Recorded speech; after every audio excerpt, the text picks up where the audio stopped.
Well, good afternoon. We are so excited that you are here with us for this session with Jean Burk. This is going to be such a special time for you, and I want to encourage people of all with kids of all ages to listen in. I'm going to tell you a little bit about Jean from her bio before I bring you up so you can understand the wealth of information she brings to us today.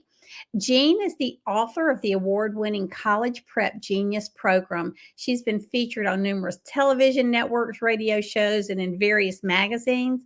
Both of her children were homeschooled and earned incredible scholarships that included free college, room and board, study abroad stipends, free grad schools, and free law school because of their standardized test scores.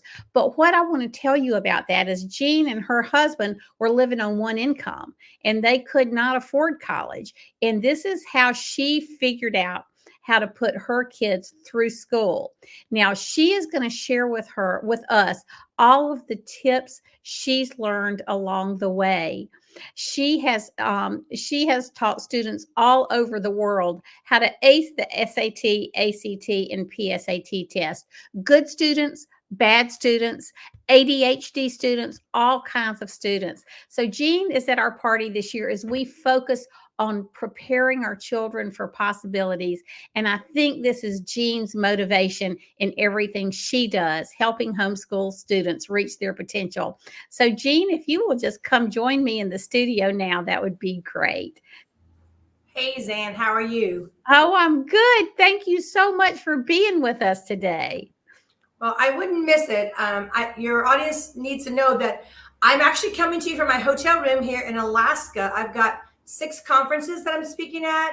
And I said, I've got to do this thing with Zan, my sweet friend Zan. I'm going to do this even if I'm early in the morning in Alaska. So thank you for having me. Well, thank you so much. So tell us real quickly how long you homeschooled your kids and how you got into this whole idea of college prep genius.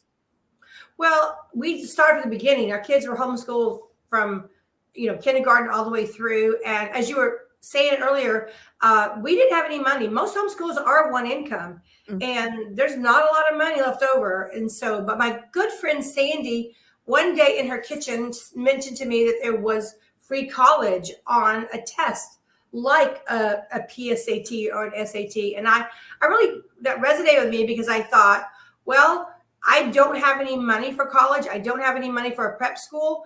But if this is the way we can do it, let's figure this out. And so that's what we did with my son. It was very helter-skelter. It wasn't pretty. It was going through a lot of different things, some books we bought, some classes we took, and just going through numerous practice tests over and over again to kind of figure out what was right, what was wrong, and how to self-correct mistakes. And that's when he became a National Merit Scholar. And we literally threw away 7 trash bags of college offers. And this came into my mailbox, like full mailbox every day for about a year after he took his PSAT. And as you were saying, these were not just, hey, Josh, come to my school. These were, Josh, come to my school and I'll give you a full ride. I'll pay for your grad school. I'll give you, money to study abroad. I'll give you honors dorms or $5,000 spending cash or whatever. But the offers kept coming from all these colleges. So our decision went from how do we pay for college to where in the world should he go to, because we had so many offers.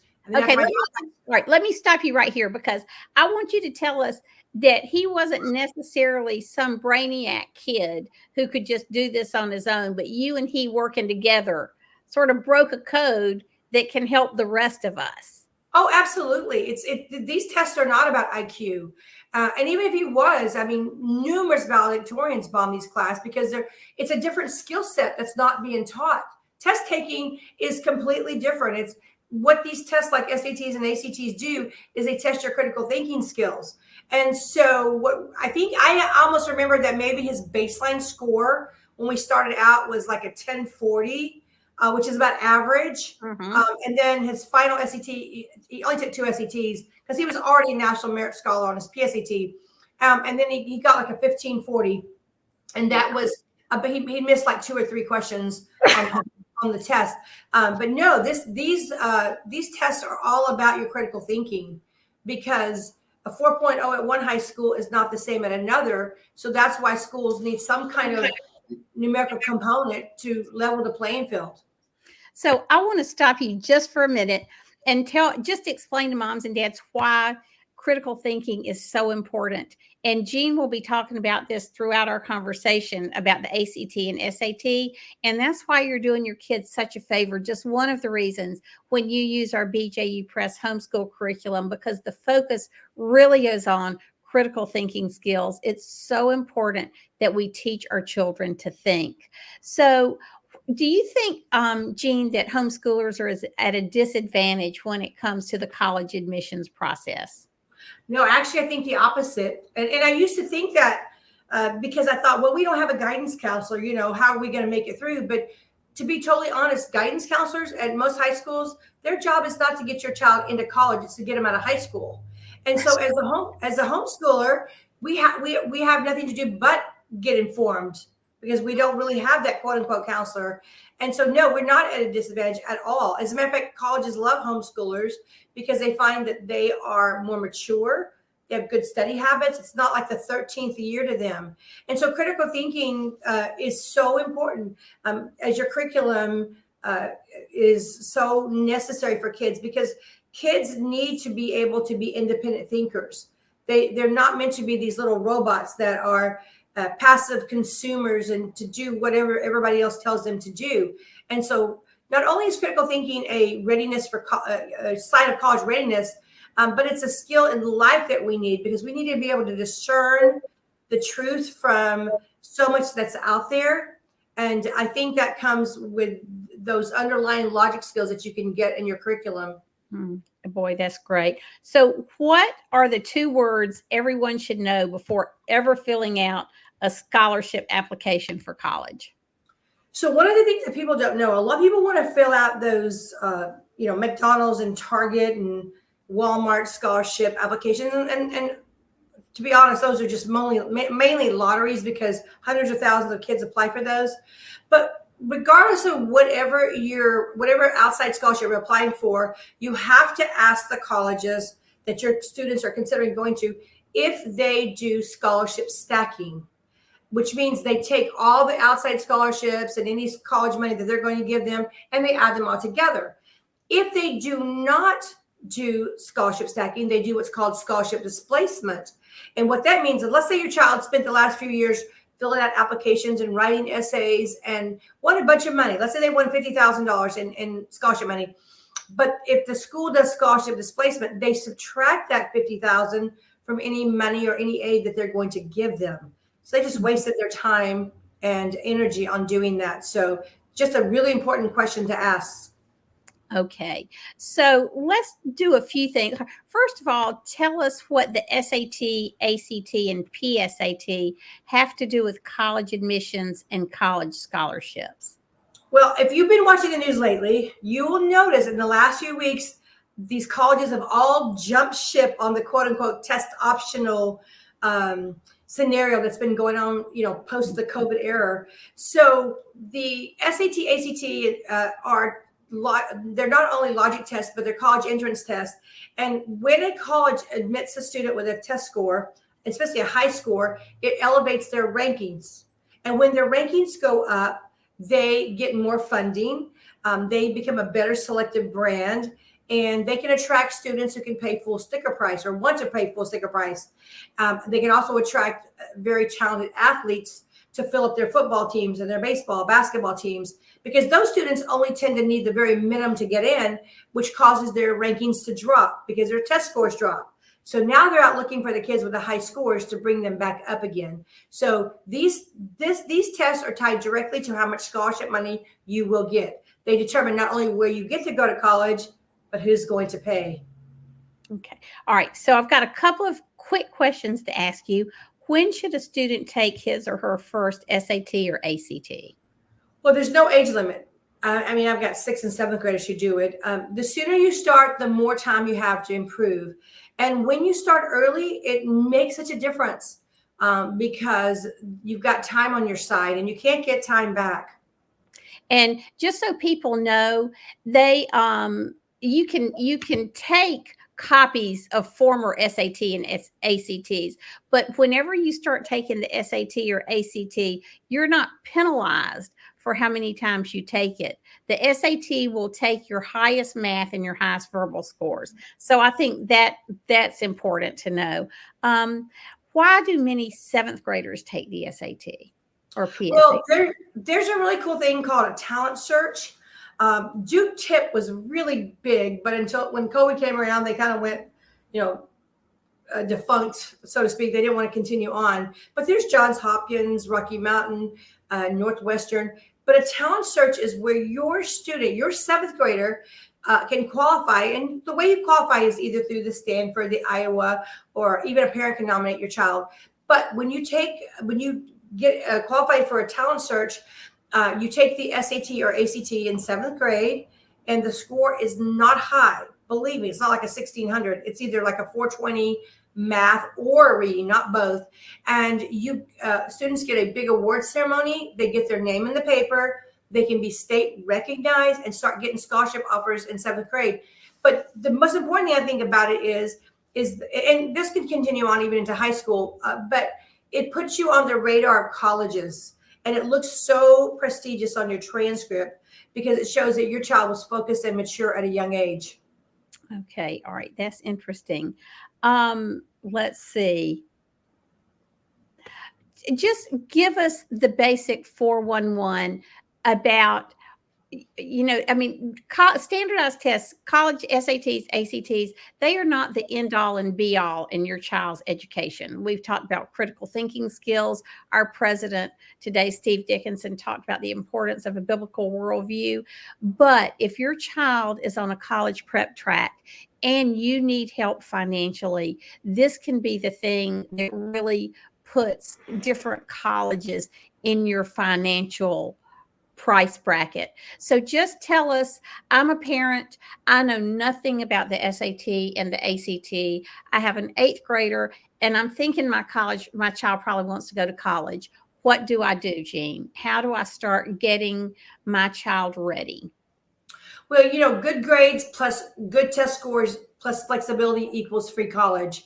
And I think the one thing to understand is have the money talk with your kids to say, okay, here's where we are financially when it comes to college. Here's how much money we have, or here's how much money we don't have. And here's kind of our role. Here's kind of your role. And the avenue to get that money, instead of working at McDonald's for $15 an hour, which you'll never save up enough money to be able to afford college just by working a part-time job, treat standardized test taking as another class. You can make test taking an elective on your transcript. So start early, put the time in now, and it can open up huge doors where your decision becomes the institution, not the finances. So start your kids early. I mean, now if you have a junior or senior right now, don't despair. I mean, I've got seniors going up 300 points in a week on their SATs, but it just puts more pressure on them. But just start incorporating not only the logic and critical thinking already. That's very important because all these tests are just based on that. But just start doing some tests because once you get to high school, you're going to get busier. You're going to start adding in more school, more homework, part-time job, sports, friends, clubs, church. The students become so maxed out in high school that when you start early and you internalize the information, the patterns, because these tests are beatable. They're just a standardized test with standardized questions and standardized answers. And once you learn that and you practice and you incorporate that into your school, then it becomes second nature. So when you get to high school, let's say you did start eighth grade, like you just said, your eighth grader now starts now. Let's suppose they get the score they want in 10th grade. They're done. They can, you don't have to wait till the junior, senior year to take it. As soon as you get the score that gets you in and get your scholarship money, then you can quit. The rest of high school is just a breeze at that point. Okay. So, all right, we're getting a lot of questions here in the threads. Tell us the difference between the SAT and the ACT and how students need to know which one to take. Okay. So first of all, every single college takes either one. So it makes no difference which one you take. Some states, prefer kind of push one more than the other, but Mhm. every college takes either one. They, up until December of last year, they were about 99% the same test, but the College Board just revamped the SAT and they redid 2/3 of it. So now Really? you've got, Okay, that's yes, important. yes. So now it's digital online, and they took the reading and writing and they combined them together in 54 different short passages with 14 subcategories of questions. The math pretty much stayed the same.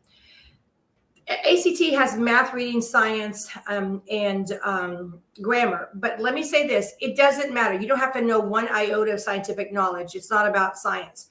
Whether you do SAT or ACT, they're just logic. And every question can be answered in 30 seconds or less. What I would recommend is that your student go online to both the College Board website for the SAT and the ACT website and the CLT website as well, and just have them take a practice test.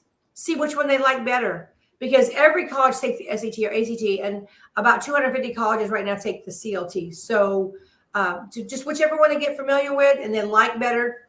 I think you'll probably find that their scores are very, very similar once you convert them. So just whichever one they're more comfortable with. The ACT, by the way, is still on paper. So if you're that paper and Okay. pencil person, yeah, Okay. you can do the ACT on paper, but the SAT now is totally digital. Okay. There's one question. All right. Well, let's do this first, and then I've got a question I really need to ask you. What is the benefit of taking the PSAT? A lot of people won't understand the difference, how that's tied to the National Merit Scholarship Program. So one of the biggest myths is that that it's a practice SAT, but the P stands for preliminary, not practice.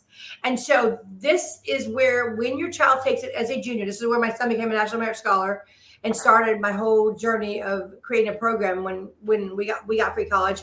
But the PSAT is only used for the National Merit Contest in the student's junior year. The PSAT is a money magnet. Colleges love to have National Merit Scholars come to their school because it makes them look good.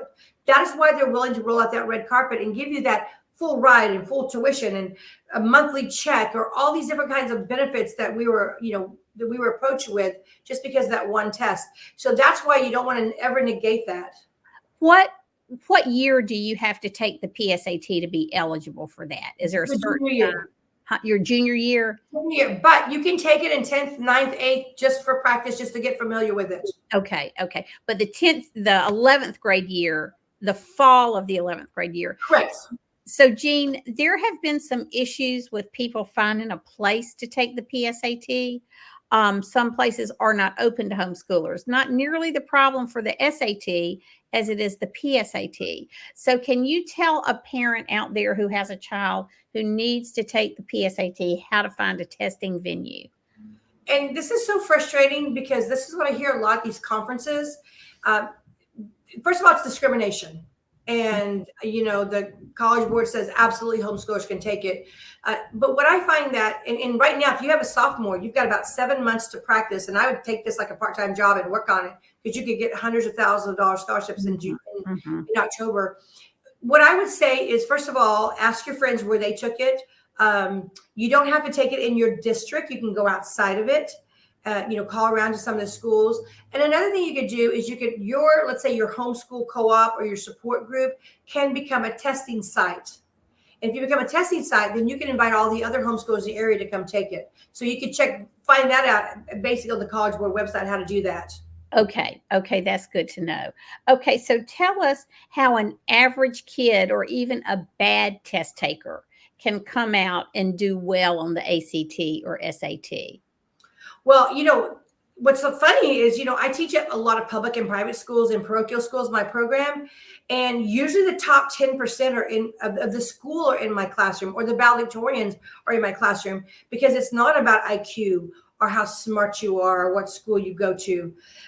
You tend to have two types of students. You tend to have the good test takers, or those who do well naturally. It's because they're more logically minded. It's very intuitive to them to see patterns. And then you have the other student who is like the rule follower, the one who second guesses themselves or overthinks the question. And I have one of each, so I can speak to both.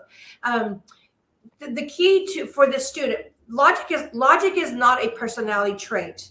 logic is a trained skill that anybody can do well at. Like Okay, I Kim, want you to say that one more time because that is so key. Okay, say that about yeah. logic. Logic is not a personality trait. It's a trained skill. Yes, some students are bit that way. They're a little bit more logically minded than others, but anybody can train their brain to be a better logical thinker. That's why logic and critical thinking is so important. And so that way, if you are the student who is the rule follower, the one who's, just works out every problem the long way and tries to show all their work and they'll never get done in time. Once you learn those logic skills and learn how to find the patterns on the test, and you can answer the questions very quickly. So if you think you have a student who's a quote unquote bad test taker, it's not that they're a bad test taker. It's they don't understand the skill set of test taking just because it comes more natural to some students. Okay. All right. So tell us, I've got a couple of more questions I want to ask you, but I want to make sure we don't run out of time. Tell us how people can get involved in your classes, either physically or virtually, and also tell them about the very generous offer you're giving our the people in our party. Well, thank you. So we have several ways you can do our program. We have an online e-course, which is self-directed on-demand videos. Now they are still being updated with the digital SAT. We have a company that's doing it. So that should be ready soon. It still has the normal e-course right now that actually will work on the ACT. But we have the new digital coming up. But our live classes are based on the new digital SAT. So we have virtual classes that you can take the CLT class or the SAT digital class. So those are already on our website. And then we have another thing that we do, and I've been doing this for like 17 years, and that is I do in-person classes. If someone wants to host my class, they say, look, I love a live teacher, myself or one of my teachers, to come to your city, your state. You can actually host my class with a minimum of 10 students, and of course the continental US, and 10 paid students, and then your kids would be free if you host it. You can always contact me. That's how we've been able to pretty much do teach my program in almost every state, plus 5. I've taught in 5 other countries. So e-course, which is being updated, but anybody who has our e-course will get the free update. They'll get all the digital stuff for free. Okay. Or our virtual boot camps, which are going on right now, which are already updated, or an in-person class, just hosting a class. Okay. So they go to your website, collegeprepgenius.com, to do that. And then tell them about the discount, Jean. So we're doing a $50 off either our virtual boot camp or the e-course if you use the code ZAN50, ZAN50. And if you will let me know, if you get the e-course, since it's still being updated with the new stuff, email me and I'll give you 3 more months free on that, just so that you have a full year on it on the new digital stuff. I'll be glad to do that. But yeah, I think, we've been doing this for 19 years. We've had students raise their SAT score as much as 700 points. We have kids who raise their ACT as high as 11 points, a lot of top 1% on the CLT, a lot of National Merit Scholars. So yeah, we've been around for a long time. Okay, so excuse me, a couple of questions that we've got from our viewers today. One is, what kind of accommodations are there for kids who have special needs and dyslexia in particular? And how do they get those accommodations? Yes, so students with special needs can get either double time, time and a half, or no time constraints at all. And so you would contact the test company, whether it's the College Board or the ACT company. Both of their sites list how to do that. Now, I will say one thing about accommodations is there's 2 things about it. One, start early. It could take many months to get that all into play. And number 2, the colleges do not know you have accommodations. So if you take that's good to know. Yes. Yes. So if you learn the strategies and the shortcuts that we teach on how to answer questions quickly, and that coupled with extra time, it's amazing. And that's the beauty of realizing that you can't study for these tests. These tests are not about content. You have to study the tests themselves. And that's how you find the fast patterns. But one of the things I'll say about students, because I've had students with severe dyslexia, dysgraphia, autism, who become National Merit Scholars. because you don't have to, you can skip 75% of those passages. Just a small part that you need to know where the answer's at. The math, most of the time you never crunch a number. You're finding the logical way to answer the questions. So that's why a lot of our seventh graders score higher than seniors. Okay, I'm going to go back and find a question. Let me address this one. Does the course help prepare a sophomore for the PSAT? Yes. So these prepare for the PSAT, SAT, ACT, and the CLT. And I'm just going to read this question to you, Jean. Thank you. I have an eighth grader doing dual enrollment. So she took the PERT test to qualify for the community college. Will she need to take the SAT to transfer into the next college for her BA? I want to know if she should start the PSAT program. Well, one of the things I'll say about dual college or early credit is you got to be really careful. You don't need to take an SAT or ACT if you're just transferring. But one thing that's important to understand is that if you have too many college credits before you go to university and you become a transfer student, that nullifies lucrative scholarship money. So that's something that you need to be well aware of. Some people do that. Some people will do what's called a 2+2+2, and they'll do the AA in high school and college at the same time, and then go on to a university. Or some will do a 2+2, where you graduate high school, 2 years of junior college, 2 years of college. But just know that the big scholarship money is on that incoming freshman. So for your eighth grader, I would still definitely go for the PSAT and get that hopefully get national merit, because then you get to decide where you want to go. It opens up so many opportunities. Okay, that's great. So, all right, one more question here. Let's see. How is your program different than some of the other major programs out there that help prepare for the SAT? Oh, and I'm talking some of the big name brand companies that cost thousands and thousands of dollars. What they want to do, there's a couple of things they do. Number one, they teach content, like more math concepts, thousands of vocabulary words and grammar, and they're just reteaching school all over again. That's a waste of time. These are logic tests. The other thing is, this is where I have to really encourage families to be careful.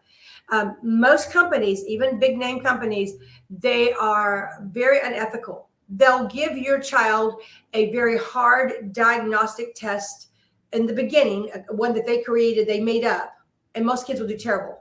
And then once you go through that program, which could be a few $100s, it could be thousands of dollars. I've seen many $10,000, $15,000.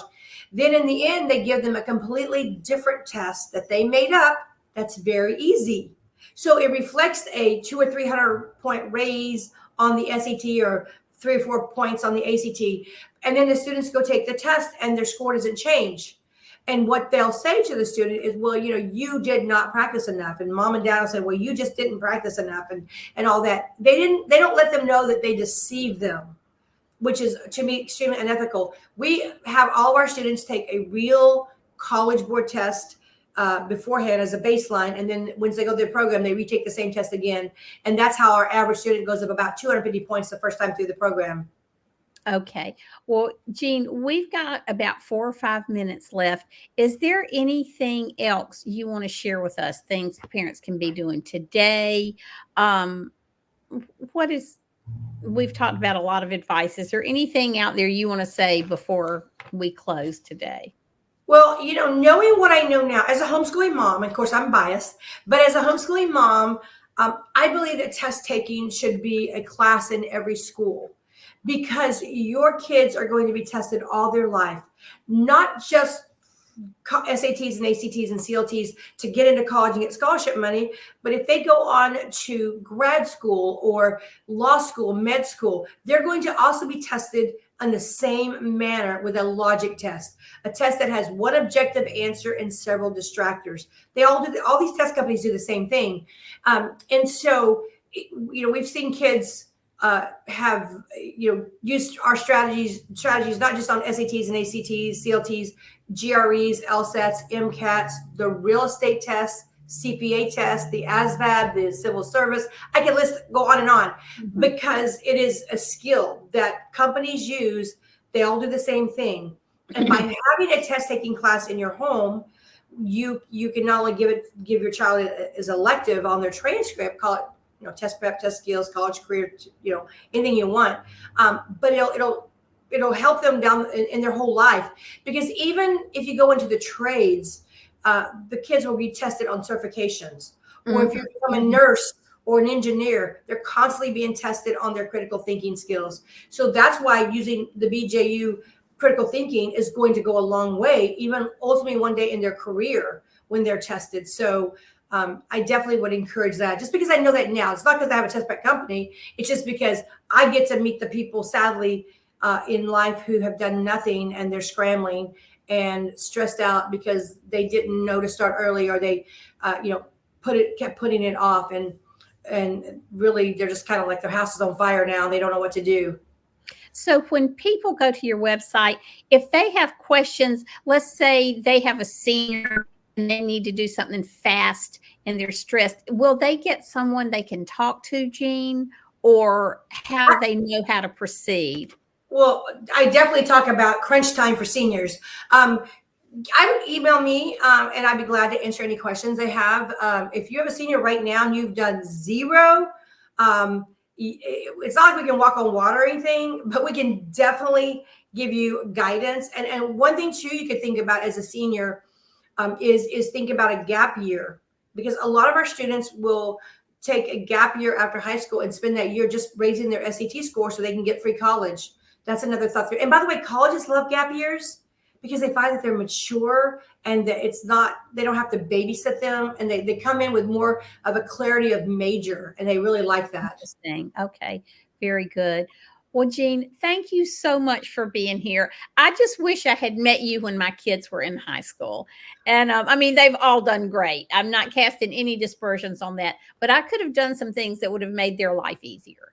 And so I just think what you're offering is such an invaluable service. And don't forget, y'all can find Jean on collegeprepgenius.com and Zan50 for your $50 discount. I've never had a discount named after me before. So there you go. Thank you so much, Jean. Thanks, and I appreciate it.